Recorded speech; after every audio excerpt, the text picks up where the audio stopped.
Assalamualaikum warahmatullahi wabarakatuh. Salam Bapak Ibu Guru hebat dimanapun Anda berada. Perkenalkan, saya R.A. Anita Melina Ang, salah seorang guru di SMA Negeri 1 Padarincang, Kabupaten Serang, Provinsi Banten. Saat ini saya sedang melaksanakan latihan Seri Semangat Guru 2, kompetensi non-teknis pendukung implementasi kurikulum Merdeka. Pelatihan ini dilaksanakan oleh Kementerian Pendidikan, Kebudayaan, Riset, dan Teknologi pada platform Guru Belajar.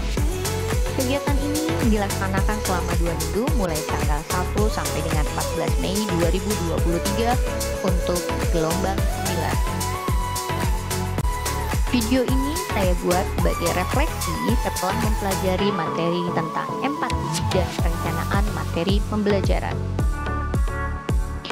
Pada kegiatan refleksi ini, saya akan menyampaikan terkait empati, manfaat empati dalam pembelajaran, dan cara mengasah empati.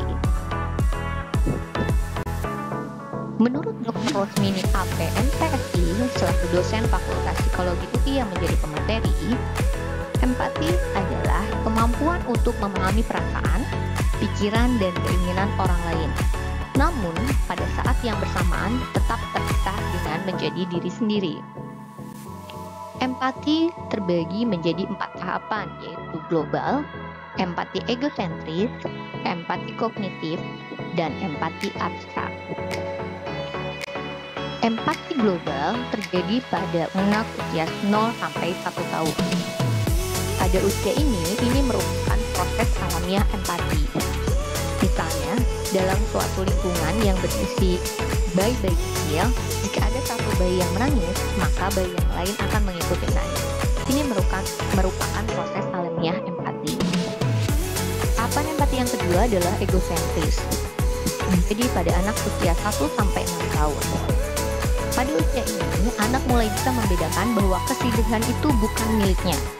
Kesusahan yang sedang menimpa orang lain bukan kesusahannya sendiri.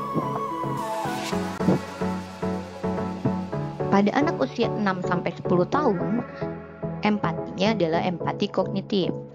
Anak mulai memandang dari perspektif orang lain, khususnya orang yang sudah dikenal. Yang terakhir adalah empati abstrak. Ini terjadi pada anak di atas usia 10 tahun. Pada tahapan empati abstrak, empati tidak hanya ditujukan pada orang yang dikenal atau sering ditemui, tapi terjadi pada orang yang baru dikenal atau bahkan baru ditemui.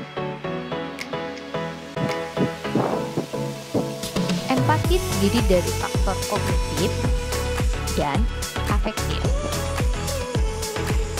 Pada empati kognitif, kita harus memahami dulu nuansa emosi itu seperti apa.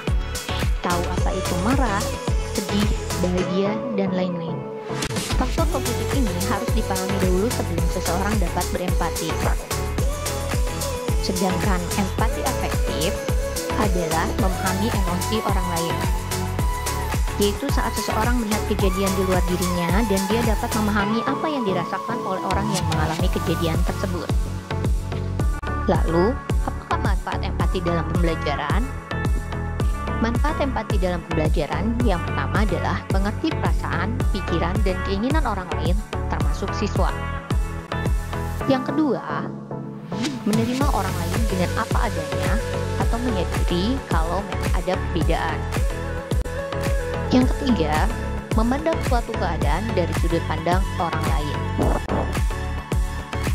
Yang terakhir, mengantisipasi situasi sehingga dapat memiliki atau menentukan sikap yang sesuai.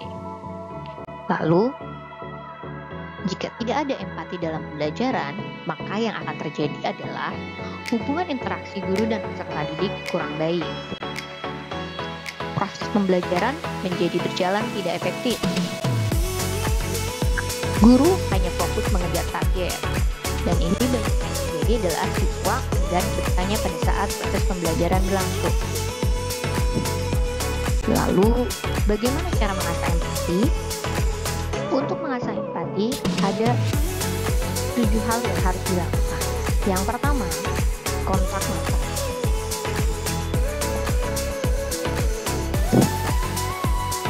Saat mendengarkan orang berbicara, upayakan untuk menatap wajahnya.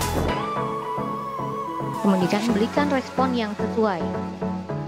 Tidak berlebihan, tapi juga tidak memberikan respon yang kurang baik. Yang ketiga, menghindari gangguan. Hindari distraksi-distraksi seperti penggunaan HP atau tempat yang terlalu bising pada saat melakukan pembicaraan. Mengajukan pertanyaan. Jika ada informasi yang kurang jelas, langsung tanyakan. Jangan berspekulasi atau menduga-duga. Tanyakan langsung jika ada bagian informasi yang kurang jelas. Selanjutnya adalah parafrase. Sesekali, ulang-ulang atau kembalikan pernyataan lawan bicara untuk mengkonfirmasi pemahaman kita. Yang keenam, tidak memotong pembicaraan. Biasakan menunggu lawan bicara selesai berpendapat sebelum menanggapi. Dan yang terakhir adalah representasi peran, menyampaikan perasaan dan kondisi kita saat berada di posisi atau situasi lawan bicara. Itulah materi refleksi yang saya sampaikan dalam video kali ini. Banyak hal yang saya dapatkan dalam seri pelatihan ini. Maka, ayo bergabung di seri Semangat Guru 2 Kompetensi Non-Teknis Pendukung Implementasi Kurikulum Merdeka. Sekian dari saya, akhir kata, wassalamualaikum warahmatullahi wabarakatuh. Sampai jumpa.